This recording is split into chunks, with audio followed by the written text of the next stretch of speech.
arte islámico. Este arte, al igual que el judío, se caracteriza en la prohibición de representar figuras humanas, lo que provocó que la arquitectura fuera la principal expresión artística. Las tribus árabes que habitaban en la península de Arabia eran nómadas antes de la llegada del Islam y por lo tanto habían desarrollado muy poco la arquitectura, por lo que cuando los musulmanes tuvieron que construir sus edificios se inspiraron en los modelos existentes en territorios conquistados, creando una mezcla surgida de unificar el arte persa con la tradición romano-bizantina o incluso con el arte cristiano, así como con el indio o el chino. Debido al clima extremo donde se originó la cultura musulmana, los materiales de construcción se vieron muy condicionados. Es por ello que, debido a la escasez de la piedra, se utilizaron elementos como el ladrillo o el azulejo. El clima también provocaría que la arquitectura buscara crear espacios interiores frescos y confortables, evitando así las altas temperaturas del exterior. Sabiendo esto, podemos comprender la abundancia de motivos naturales, o el agua, en los edificios islámicos, con la multitud de canales, fuentes y jardines que en estos podemos encontrar.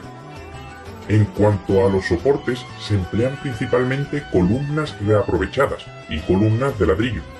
Los arcos, que es algo que en nuestros días llegará como característico de este estilo, pues los más utilizados eran el apuntado, el de medio punto, el de herradura, el lobulado, el mixtilíneo y los arcos entrecruzados. En las cubiertas utilizarían madera labrada, junto a bóvedas y cúpulas. De las cúpulas cabe destacar que la desarrollaron bastante, siempre basándose en los modelos romanos y bizantinos. Así, surgieron variedades de gran belleza, como la cúpula con forma de bulbo, la califal, formada por nervios que no se cruzan en el centro. Destaca bastante la decoración, que como ya hemos dicho, prohibía la representación de personas, y además los árabes sufrían el llamado horror al vacío. Que esto quiere decir que todos los espacios existentes tenían que estar decorados como fuera, ya fuera un muro, una cerámica o incluso el suelo. Los materiales más utilizados en la decoración serían el yeso, la madera, la piedra y la cerámica vidriada, o sea, el azulejo que todos conocemos. Todo, pero absolutamente todo, se policromaba, y esto nos deja como resultado una gran riqueza cromática. De la tradición bizantina obtienen el mosaico, la escultura en relieve, el estuco y el alicatado. La composición de las decoraciones siguen en su gran mayoría la repetición de los motivos. Es una decoración plana, cuyos motivos más usuales son la geometría, también la utilización de hojas de acanto o la redacción de fragmentos del Corán, que destacan en la decoración. Si entramos de lleno en la arquitectura, destaca por encima de todas las construcciones de mezquitas. Estas normalmente tienen límites cuadrados o rectangulares y con muros que la delimitan.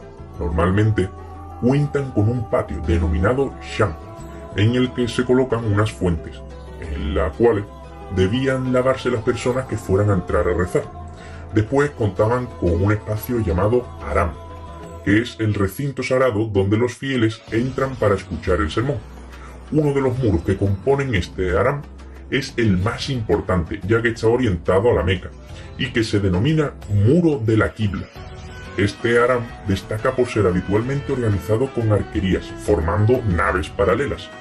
En el exterior de estas mezquitas se colocaba una torre llamada alminar o minarete. Esta estaba destinada a llamar a los fieles a la oración. En España encontramos grandes ejemplos de estas construcciones, como la Catedral de Córdoba, que conserva gran parte de los elementos de su tiempo como mezquita. Dentro de las construcciones más importantes destacamos la Cúpula de la Roca y la Mezquita de Al-Aqsa, ambas en Jerusalén, y por supuesto la Gran Mezquita de Damasco. Estas datan de entre el 630 y el 750, y si avanzamos entre los años 750 al 1000, nos encontraremos otras obras arquitectónicas como la Mezquita de Samarra o la Mezquita de Kairouan en Túnez, y claro está, la Mezquita de Ibn Tulum en el Cairo. La anteriormente mencionada mezquita de Córdoba sería construida a partir del 755 con varias ampliaciones durante años y metidos de lleno en la época del Califato Independiente de Córdoba, podremos disfrutar del Palacio de Medina Azahara en Córdoba y la mezquita de Bib al-Mardum en Toledo. A partir del año 1000 y con las divisiones en taifas llegan obras como la Aljafería de Zaragoza o el Alcázar de Málaga y de Almería, y a finales de ese mismo siglo llegarían obras tan representativas como la Torre del Oro, la Giralda o la mezquita de Kutubiyya en Marrakech. Ya por último, y con la única existencia del reino nazarí de Granada en territorio ibérico, se crea la majestuosa Alhambra. Por último, debemos destacar que los musulmanes también realizaron una planificación urbanística. Aunque bueno, eso de planificación más bien poca, ya que los planos urbanísticos no respondían a algo definido, como sí podían ser las de las ciudades romanas. Seguían un trazado irregular, con calles estrechas, para que el sol no penetrara en estas, reduciendo así la temperatura media de las calles, por lo que sus callejuelas y callejones siguen de manera caótica un camino de confluencia hasta la mezquita. La mayoría de las ciudades eran amuralladas, dotadas de grandes pórticos de acceso, y en las ciudades no había un foro social como en las ciudades griegas o romanas, aunque el mercado central o foco hace las veces de ágora griega o de foro romano.